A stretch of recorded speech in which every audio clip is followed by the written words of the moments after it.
Proses evakuasi warga negara Indonesia di Iran, kita akan bertanya kepada salah satu warga negara Indonesia, Saida, yang saat ini sudah berada di Baku, Azerbaijan. Mbak Saida, selamat malam waktu Indonesia. Apa kabar? Selamat sore waktu Baku, Azerbaijan. Alhamdulillah sehat. Bagaimana, apa kabar, Mbak?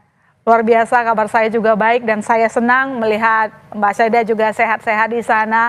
Selama 16 jam perjalanan ke Azerbaijan, cukup lelah ya Mbak? Lumayan, lumayan cukup lelah sekali, cukup cukup melelahkan. Tapi tetap sehat, yang penting begitu Mbak Saida. Kira-kira di mana tepatnya lokasi Mbak Saida sekarang? Bagaimana kondisi 97 WNI di sana? Alhamdulillah, saya sekarang di Baku, kemudian WNI juga 97 ini ada di hotel di Baku, Azerbaijan. Nanti katanya Senin akan kembali ke Indonesia ya?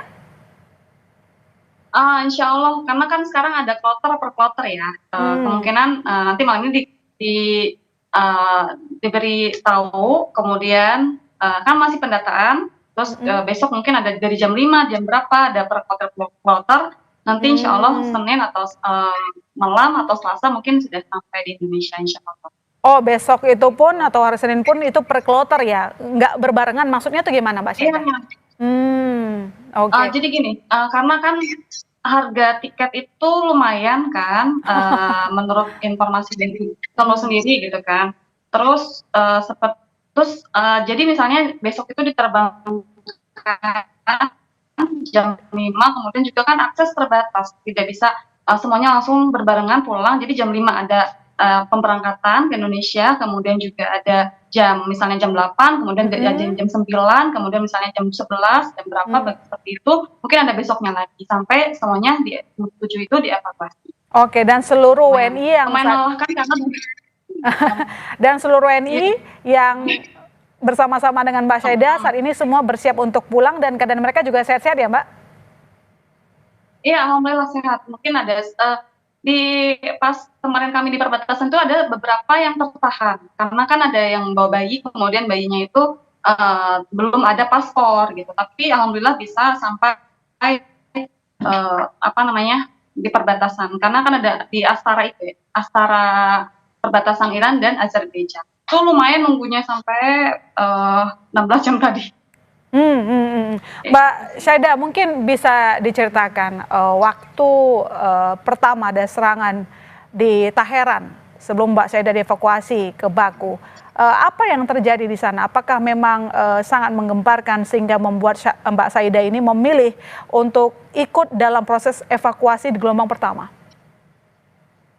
Iya, karena memang apa ya, Teren itu kan memang kapitalnya, ibu kota. Sedangkan kota-kota lain itu seperti seperti misalnya Mashhad itu tidak terlalu luas atau misalnya serangan-serangannya. Tapi kalau di Teheran itu banyak sekali ledakan-ledakan dari pagi, malam, kemudian juga yang paling banyak itu di malam hari sih. Tidak seperti misalnya di kotaku, mereka mungkin jauh gitu kan dari sekitar 2 jam dari Teheran, jadi nggak terlalu banyak ledakannya. Kalau di Teheran sendiri banyak, kemudian akhirnya saya memutuskan untuk evakuasi. Saya ke Teheran itu maksudnya di Teheran itu saya ke KBRI dari hari Kamis, kemudian itu pendataan segala macam, terus setelah itu dibantu sama KBRI juga untuk jam 7 pagi hari Jumat itu kan sempat nggak ada internet. Hari Kamis itu nggak ada internet, Jumat nggak ada internet. Kemudian saya dari Teheran ke arah utara, ke arah Kastin, ke arah Arash, terus menuju ke sana.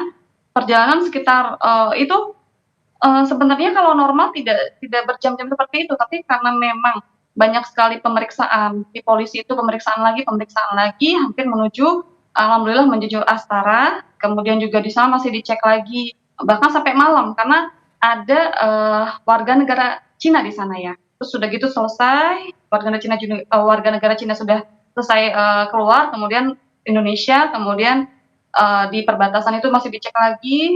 Terus alhamdulillahnya KBRI juga sangat membantu, di sana juga sangat melayani, mengarahkan, kemudian sampai hotel pun ada Pak Duta Besar terpilih ya, Pak Roliansyah itu juga ikut membantu. Kami dijemput sama Pak Roli, Masya Allah, terima kasih banyak Bapak. Terus sampai hari ini kami sedang istirahat. Insya Allah mungkin besok ada penerbangan. Ya, dan Mbak Syaida tidak sabar akan segera bertemu dengan keluarga ya, Mbak? Iya, alhamdulillah Nah, ketemu dengan karena keluarga. pasti Ya, saya yakin Mbak Syaida ingin memberikan kabar kepada keluarga, maka dengan itu kita juga terhubung dengan adik Mbak Syaida yang berada di Bogor, Jawa Barat, ada Mas Abu Bakar. Mas Abu, selamat malam. Selamat malam. Satu frame sama kakaknya Mbak Syaida. Bahagia, Mas? Alhamdulillah. Alhamdulillah. Bagaimana Mas respon keluarga ketika mengetahui ada konflik Iran dengan Israel yang semakin memanas? Pertama kali mengetahui adanya tensi yang cukup panas di sana. Apakah Mas Abu, keluarga maupun ibunda orang tua begitu sempat begitu gelisah dengan kondisi Mbak Syaida? Iya, tentu saja mereka sangat gelisah ya, terutama ibu saya sendiri dan juga kakak-kakak saya, bahkan saya sendiri pun merasa sangat gelisah ketika dengar kabar konflik seperti itu ya. Iya, dan saat gelisah apa respon dari orang tua? Karena saya sempat dengar ibu juga sempat drop ya, Mas? Iya, ibu sempat drop apa ya?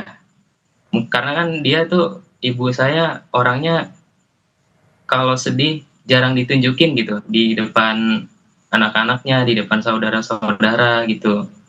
Dan tiba-tiba kemarin tuh ngedrop sendiri, keadaannya mulai agak parah ya, meriang dan sebagainya. Dan sekarang ketika mengetahui kakak Mas Abu akan segera pulang ke Indonesia, situasi beliau sudah membaik? Sudah membaik dan better lah. Alhamdulillah kalau begitu. Mas, waktu kejadian kira-kira karena tadi Mas Abu menceritakan sempat panik begitu ya, sangat mengkhawatirkan sang kakak. Apakah sempat mencoba berkomunikasi dengan pihak Kemenlu atau mungkin ingin segera begitu Mbak Syaida bisa pulang ke tanah air? Iya, semua keluarga saya ya itu sangat ingin sekali cepat-cepat pulang dari Iran karena takut terjadi suatu hal yang tidak ingin terjadi gitu. Nah, karena ada kakak saya yang pertama itu Mas Daud ya, dia sampai minta ke beberapa teman ya untuk memulangkan Syaida.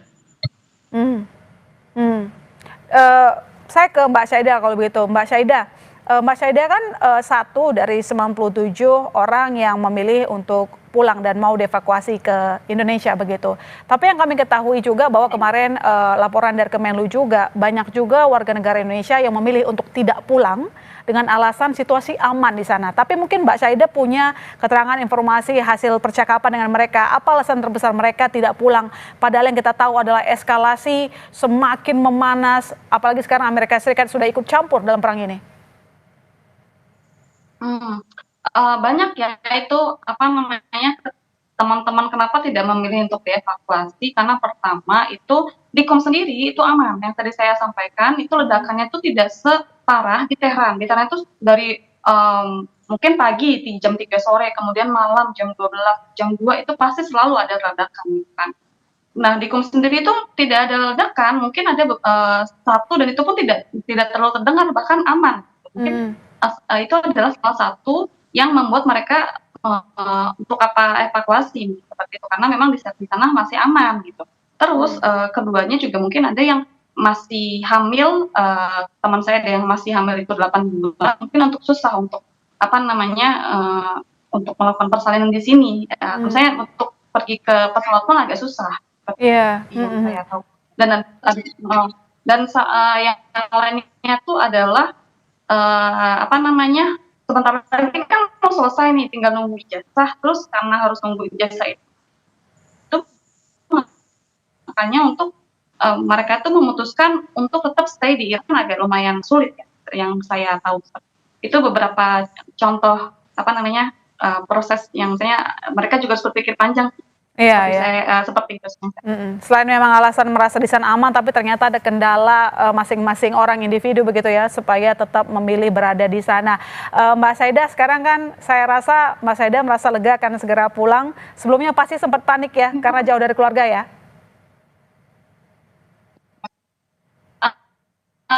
Panik, pasti Oh, oke. panik ya, karena kan memang saya di sini sendiri. Tahu Iya. biasanya memang dari dulu pas masa Amin itu nggak tidak seramai ini gitu. Masa Amin itu Oke. juga ada pernah berapa kali, itu nggak separah yang sekarang gitu. Akhirnya saya memilih untuk Iya, dan karena kemarin sempat panik, tapi sekarang sudah satu layar dengan sang adik, begitu mungkin ada yang ingin disampaikan kepada adik, Mas Abu.